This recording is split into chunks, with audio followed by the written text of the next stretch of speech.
You can't be serious about that, can you? I'm very serious about it. Give him credit for that, because there's a lot of the bravery for running away when he got tired. No, the bravery. Sorry. No, go on. Sorry. From round one, running away, jumping up and down, falling down on the floor. Yeah. He did not, but go ahead. For a clown show. For a freaking clown show. Jake Paul embarrassed himself, embarrassed the sport, and embarrassed everyone that calls himself a fighter. Stephen A. Smith confronted Jake Paul during a live interview after his knockout loss to Anthony Joshua.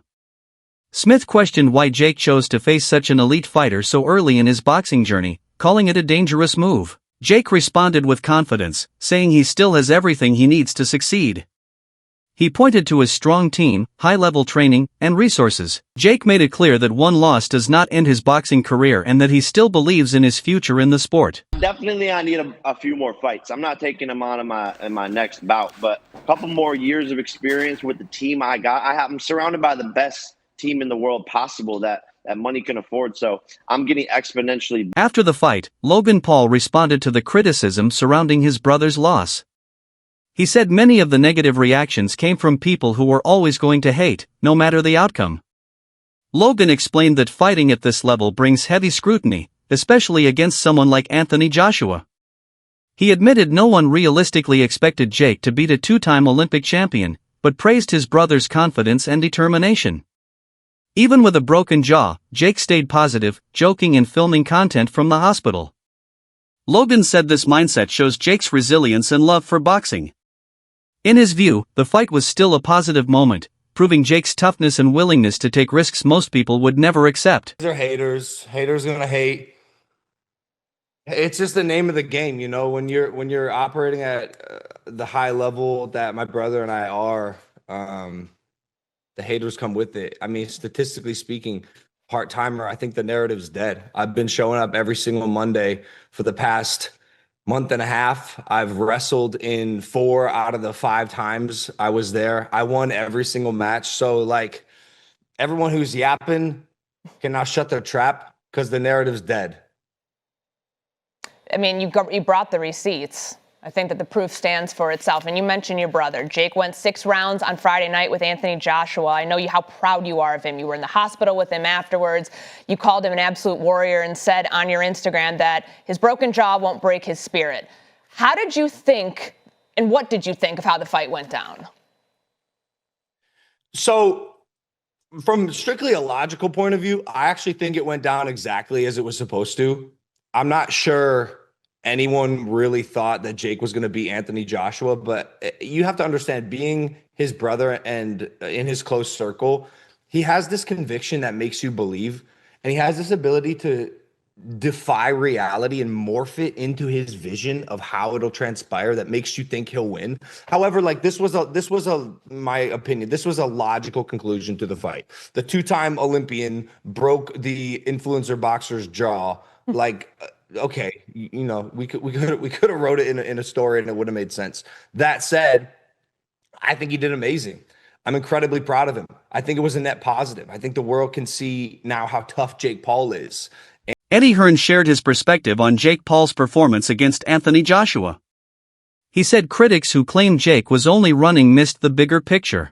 From the start, Jake had almost no chance of winning against a fighter of Joshua's level. Because of that, survival became the main goal. Hearn explained that the real question was how long Jake could last. Many doubted he would make it past a few rounds, yet he survived all 6. While Jake was not competitive in the traditional sense, lasting that long against an elite heavyweight showed toughness, mental strength, and the ability to handle extreme pressure. Jake was running and Jake was held. But listen, I mean, at the end of the day, Jake had one job, and that was to try and survive. I mean, he was never, ever going to win the fight, ever.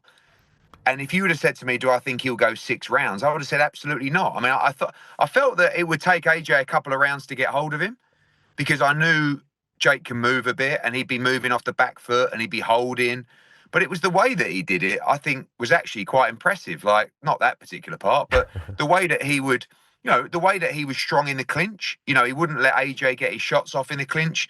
He made him miss a few times. And obviously AJ's been out of the ring for a while.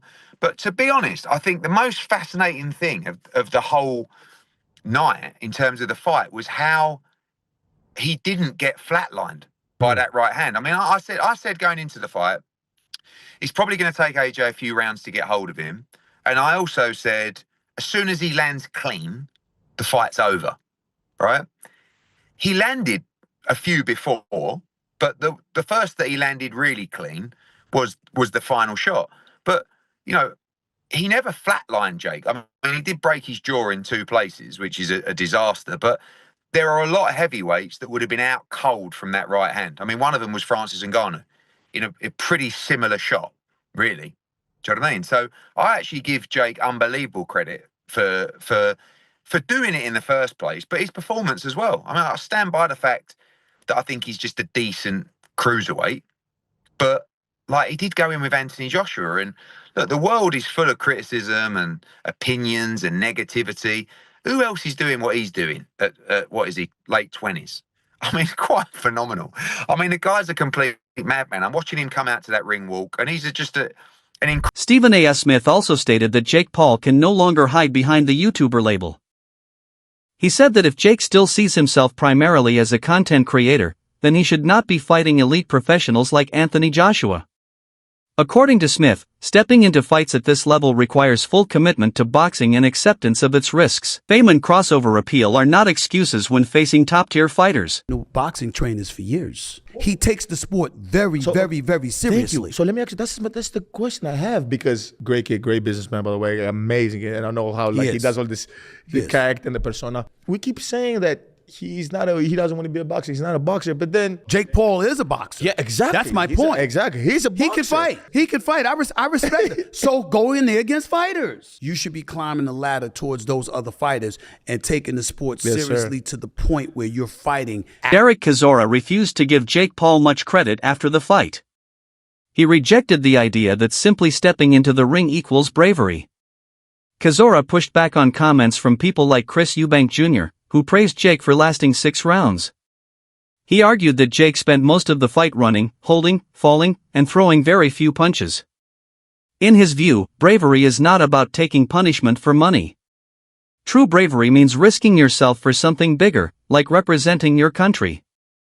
Chisora criticized Jake for turning the loss into social media content rather than showing real fighting spirit. Fighting someone who you're supposed to it's not supposed to look competitive, he's not supposed to hit you, he's not supposed to go more than 3 rounds, but at the same time, you need to know how to control the pressure. I think AJ's demeanor in the build-up was someone who was like, you know what, everyone's saying these things, but this is how I see it. Yeah, I rate him, he can box a bit. He did say in an interview with Steve Bunce that like, when he was talking certain things, there's a part of me that wants to punch him in his face, but I'm just going to chill. And I feel like that's how he handled the immense pressure. The last time we saw AJ fuming like this, like when he actually tried to do something, was with Dylan. So we should not judge him when he says something like this, because when he don't say nothing, we say, oh, why is he not saying anything back? Yeah. And when he says something, we're like... Another analyst argued that respect should not be given to Jake Paul in this situation. He said the fight was always about money, not real competition. Inside the ring, Jake's constant grabbing and holding made him look scared rather than composed. The analyst explained that this reaction was understandable because Anthony Joshua is not a washed-up fighter, but a dangerous and active heavyweight.